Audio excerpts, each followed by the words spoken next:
Yes, gwena muganda wange akyekumidde Kampala TV 256 nkubuuzaako nnyo nenkwebaza emirimu gy'otuusizaako engalo olunaku olwaleero. Ennaku z'omwezi ziri 6 mwezi gwa 6 omwaka 2024. Gwena muganda wange olunaku olwaleero akyekumidde Kampala TV 256 nja kujjukiza okusubscribinga gw'omupya abadde tanaba kusubscribinga ate gwe omukadde oba eyasubscribinga edda gwe tuzze tambula naye nja kwebaza nnyo era nja kweyanza nnyo endowoozayo ng'okomentingawo mu comment section okumanya kiki ky'obeera olowooza naddala ku mulamwa gwe tuba tuzze nagwo akwoteka n'okusharinga oyo yenna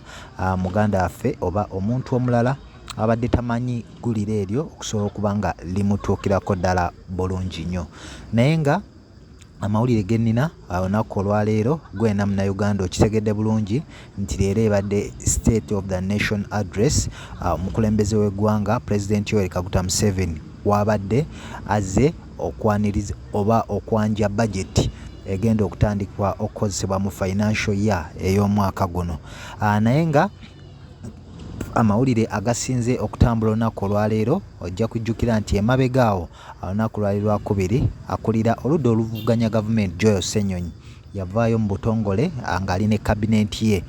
wali ku parliament y'eggwanga Uganda n'ategeeza nga we batagenda kulinnya kigere kyabwe ku mukolo guno olw'ensonga nti ebizze byogerwa era omukulembeze w'eggwanga byagenda okwogera so nga bo bannakibiina naddala abali ku ludda oluwabula gavumenti bali tebalina kipya kye basuubira mu mukolo guno olw'ensonga nti n'emisolo mingi egyayisibwa gyongera bwongezi kunyigiriza bannayuganda. So anaavaayo anaakulemberamu babaka banne era n'abasaba obutagenda ku mukolo ogwo okubeera nga tebabeererawo ddala era nno bwe gutyo gubadde olunaku olwaleero. Naye omubaka amanyiddwa nga Jimmy Lwanga ono munnakibiina kya National Unity Platform era nga akiikirira abantu b'enjeru north side z'eri ebuyukwe. Naye nga ojja kujjukira nti Jimmy Lwanga ono emabega wonna abadde nga awakanya enkola y'emirimu naddala mu kibiina ekya National Unity Platform era nga emabegaawo yeerangirirako nga ye bw'atakyagoberera mukulembeze wa National Unity Platform Robert Kyagulanyi Ssentamu nga ye akkiririza nnyo munnakisinde oba munnamagye amanyiddwa nga General Muhoozi Kainerugaba era ye yavaayo n'ategeeza nti essaawa eno yali yegasse ku kisinde ekimanyiddwa nga ekya PLU. So Jimmy ono era ebbanga lye lyonna abadde takyagenda ku kitebe kya National Unity Platform olw'ensonga nti abadde takyalinnya mu kimu n'abatwala ekibiina kya National Unity Platform. Naye nga olunaku olwaleero avuddeyo ne yeerangirira nga leader of opposition naddala wali ku mukolo ogubadde ekkololo olunaku olwaleero. Ono n'ategeezezza akageri ab'opposition gye batalabiseeko ku mukolo guno oba akulira oludda oluwabula gavumenti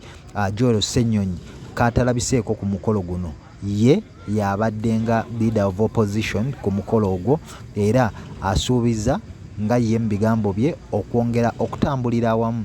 ne gavumenti ya NRM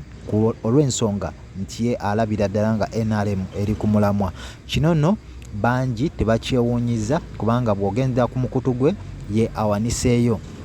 n'ategeeza nti bw'otunuulira engeri emirimu gye gikolwamu naddala bannakibiina kya NRM n'omutabani w'omukulembeze w'eggwanga General Muhoozi Kainerugaba akkiriza nti